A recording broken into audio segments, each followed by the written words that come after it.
ज्योतिष प्रांगण में मैं पहली बार आया हूँ। मुझे यहाँ पे जो सारे भारत से आए हुए जो ज्योतिषचार्यों को देख करके बड़ी प्रसन्नता हो रही है। और आज जो मुझे टॉपिक दिया गया है वो आप समझते हैं कि वो आयुर्वेद के है, क्योंकि मैं एक आयुर्वेदाचार्य हूँ। और मुझे बड़ा अपने आप से बड़ा महसूस हो रहा है यहाँ पे आकर के कि हमारा आयुर्वेद जो है, जिसकी एक पूरी जान जो है वो ज्योतिष है। ज्योतिष और आयुर्वेद एक दूसरे के ऐसे ओतप्रोत हैं, जैसे हम कहते हैं ना वेद की आँख है ना, ज्योतिष को वेद की आँख कहा गया है, आयुर्वेद जो है अथर्ववेद का उपअंग है। तो आयुर्वेद में जो ज्योतिष के बारे में, क्योंकि ज्योतिष के बिना आयुर्वेद अधूरा है। और आज मैं समझता हूँ, जैसे हम लेबोरेटरी टेस्ट करके आते हैं, लेबोरेटरी की रिपोर्ट लेके आता है, डॉक्टर के पास जाता है तो वो आपको एक रिपोर्ट देता है कि ये मेरे ये टेस्ट आए हैं। फिर वो डॉक्टर जो है वो उसको ऑब्जर्व करता है। मैं समझता हूँ कि आज समय बिल्कुल एग्जैक्टली ऐसा ही आ गया है कि सबसे पहले जो है ग्रह नक्षत्र देखे जाए।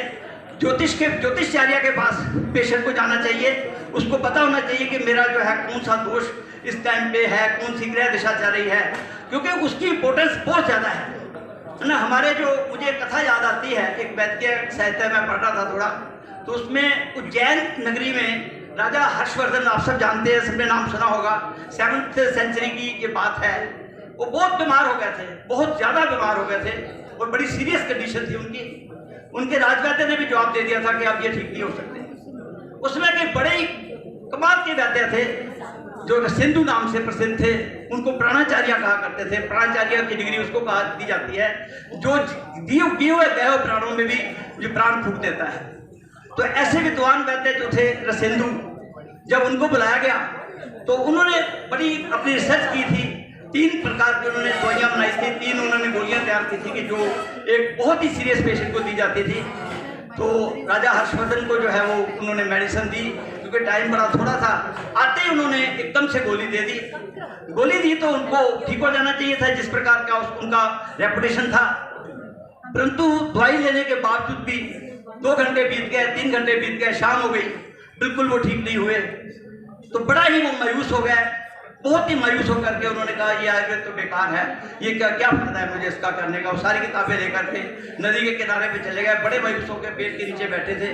तो वहाँ पे भगवान जो अपने धन्वंतरी जो है वो एक युवा के रूप में आए। तो उन्होंने कहा भाई उन्होंने अपना इंट्रोडक्शन दिया। तो कहते इतने मायूस होने की क्या बात है, तुमने उस टाइम पे उसकी जो है उसकी जो लगन देखा था, क्या जन्मपत्री देखी थी, क्या तुमने वो देखा था कि उसके ग्रह कैसे चल रहे हैं। तो जब उन्होंने देखा, बड़ा महसूस किया कि सचमुच में तो जल्दी में आकर के मैंने दवाई दे दी। और फिर उन्होंने वो सारी उनकी होरोस्कोप दिखा दी, है ना। होरोस्कोप को मैं कई बार कहता हूँ कि जैसे अल्ट्रासाउंड होती है ना, अल्ट्रासाउंड में हम सारी पिक्चर क्लियर हो जाती है। तो अल्ट्रासाउंड जो है, जैसे कि हम कहते हैं एस्ट्रोलॉजी जो है वो उसकी जो है वो जो हमारे ग्रह नक्षत्रों की जो है क्लॉक है, तो उसकी जो होरोस्कोप है वो उसकी जो है उसको पूरी तरह से वो उसका पता चलता है। तो जब उन्होंने उसको होरोस्कोप को देखा और उनके देखा कि तो ग्रह इनकी बड़ी दिशा उल्ट चल रही थी, फिर उन्होंने ग्रहों को शांत किया।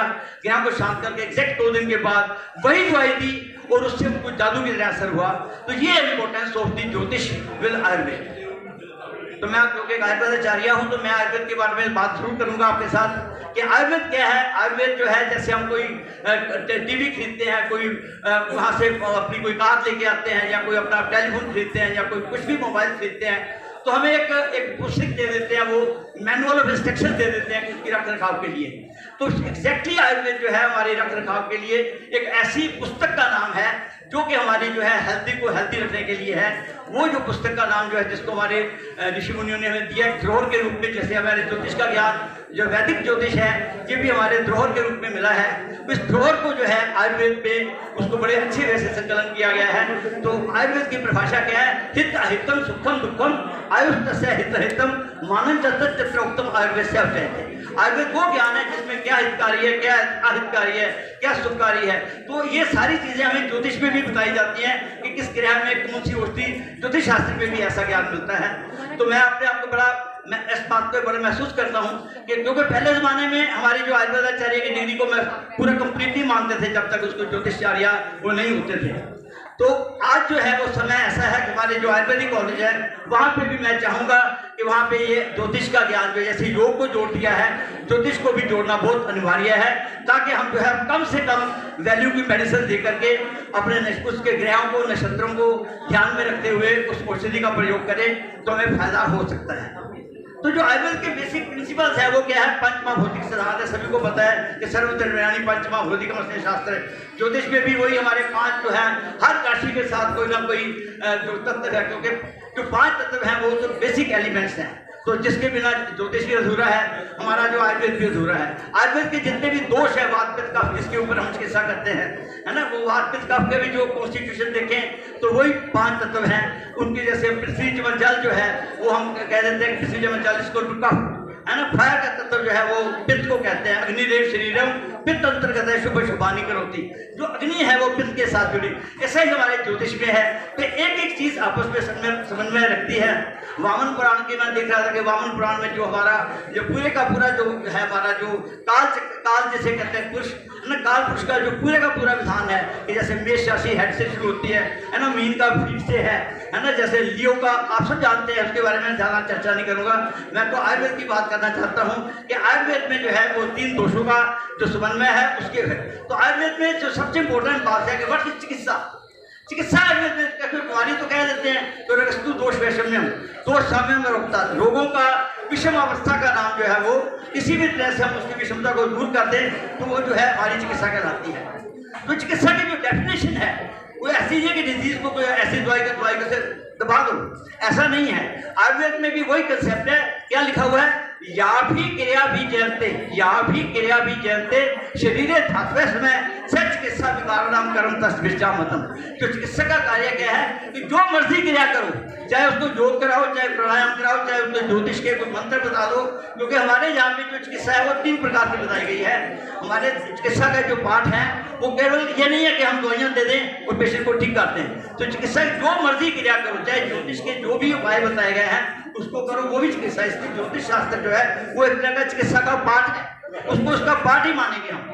तो जो उसके लिए जो चिकित्सा के 3 परिभाषाएं दी गई है उन्होंने बताई हमारे ऋषि मुनि ने कि एक तो हमारी है देव व्यपाश्रय, दूसरी है युक्ति व्यपाश्रय और तीसरी है सत्वाच्य है ना। जो देव व्यपाश्रय चिकित्सा है दैविक जो मंत्र वगैरह होम वगैरह जो ज्योतिष उसका पाठ है ना, उस चिकित्सा को हम देव व्यपाश्रय चिकित्सा कहते हैं, जिसमें हम कोई ग्रह जैसे हम रूपी उसको मानिका दे देते हैं, उसको पहना देते हैं कि सन का कोई है उसमें विकार है ना, पुखराज चढ़ा देते हैं अगर बृहस्पति का है। तो इस तरह से जो नीलम का है वो शनि के साथ है। तो इस तरह से जो ग्रहों के साथ जो हम वो मंगल वगैरह चढ़ाते हैं, तो ये क्या है? देव व्यपाश्रय चिकित्सा। इसी तरह से युक्ति व्यपाश्रय जिसमें हम औषधियों का प्रयोग करते हैं, दवाइयाँ देते हैं, ठीक है। इसी तरह से हमारी जो थर्ड चिकित्सा है वो कौन सी है? बोला देव व्यपाश्रय, युक्ति व्यपाश्रय, सत्वाच्य है। सत्वाच्य मन को जीतने का उपाय जिसमें हम काउंसलिंग करते हैं, काउंसलिंग में जिसमें हम मेडिटेशन बताते हैं, उनको प्राणायाम बताते हैं, जो उसके मन को जीतते, मन का जो उसका सबकॉन्शियस माइंड है ना, उसको हम उसको एक्टिवेट करते हैं। मुझे ज्योतिष को कुछ पढ़ते हुए जो बड़ी अच्छी बात लगी कि ज्योतिष में जो बातें बताई जाती हैं वो कर्म की आधारित है। हमारा जो वैदिक ज्योतिष है और वेस्टर्न ज्योतिष में बहुत अंतर है। वेस्टर्न ज्योतिष साइकोलॉजी के ऊपर है, जबकि हमारा जो वैदिक ज्योतिष है उसमें हमारा जो है पुनर्जन्म के ऊपर जो है बहुत ज़्यादा बताया गया है। मुझे याद आता है कि जातक जो है हमारा जो बहुत स्मृति रत्नाकर ग्रंथ है उसमें क्लियर कर लिखा है कि पूर्व जन्म कृतम पापम, पूर्व जन्म कृतम पापम, है ना। जो पूर्व जन्म के जो पाप किए हैं व्याधि रूपेण बाधते, वो व्याधि के रूप में उपस्थित होते हैं। तो अगर हमें अपने ज्योतिष के आधार पर किसी बीमारी का पता लग गया है ना, पता लग गया तो उसका मतलब उसके सबकॉन्शियस माइंड में ये घर कर देना कि अब तो मुझे ये रोग होगा ही होगा, अब तो मुझे मेरा मरण आसान है। मुझे ज्योतिषी ने बताया कि मुझे तो कैंसर होना ही होना है, तो वो उसके सबकॉन्शियस में घुस जाएगा और वो उसको होके ही रहेगा, क्योंकि जो सोचेंगे वही होंगे, जो सोचते हैं, जो पढ़ते हैं, जो देखते हैं वही होना है। तो इसलिए कभी भी ऐसा सबकॉन्शियस माइंड में ऐसी साधना ना करें। अगर ज्योतिष में कोई ऐसी बात बताई है किसी को, टाइम के ऊपर पता लग गया है, तो उसके लिए प्रॉपर उपाय करें, किसी अच्छी वैद्य को मिलें, उसकी चिकित्सा करें, उससे उसको फायदा होगा। क्योंकि फॉर एग्जाम्पल जैसे एक डायबिटीज का पेशेंट है, उसको अपने घर का खाना पीना उसका मीठा है, पेट बढ़ रहा है, उसकी हर तरह की दिनचर्या गलत है, तो उसके ब्लड टेस्ट करवाते हैं लेबोरेटरी में जाकर के देखते हैं कि उसकी जो शुगर लेवल जो है वो थोड़े अपर साइड पे है। तो वो कहता है कि नहीं, अच्छे मेरे को शुगर का बता, डॉक्टर उसको कहता है कि भैया तेरे को अब शुगर होने के चांसेस हैं। तो वो कहता है जी आज से मैं जिम ज्वाइन करूंगा, लंबी सैर करूंगा, वॉकिंग करूंगा, कार्बोहाइड्रेट बंद कर दूंगा, मैंने सारा अपना स्टाइल ऑफ लिविंग जो है चेंज कर दूंगा, तो मैं जो उसको बीमारी को जीत दूंगा। ठीक इसी प्रकार से जब हमें कोई ज्योतिषाचार्य जो हमें बता देता है कि आपको फलाना वात का दोष होने वाला है, पित्त का दोष होने वाला है, ऐसा प्रॉब्लम है आपकी, तो उसको क्या करना चाहिए, उस दिन से अपना क्योंकि उसको जो पूर्व जन्म के कर्म किए हुए थे उससे उसको आज बना था, आज का जो फेट है, क्योंकि today's karma is tomorrow's fate. तो ये बात याद रखना हर ज्योतिषाचार्य को ही चाहिए कि उसको अपने जो भी उसके पास पेश आता है उसको ये बताएं कि भाई अगर आपका मैंने फेट बता दिया, अगर आप अपने कर्म सुधार लोगे, अपना रहना सहना, अपना सोच विचार, अपना दिनचर्या, आपके शुभ कर्म, क्योंकि आपके पाप अशुभ कर्मों का फल मिला है, ये अशुभ कर्म क्योंकि पाप कर्म लिखा हुआ है, वहाँ पे स्मृति जातक में क्या लिखा है कि व्याधि आपको पाप कर्मों का फल है, कुछ लोग को पढ़ते हैं तो पाप कर्मों का फल है ना। राजक्षमा के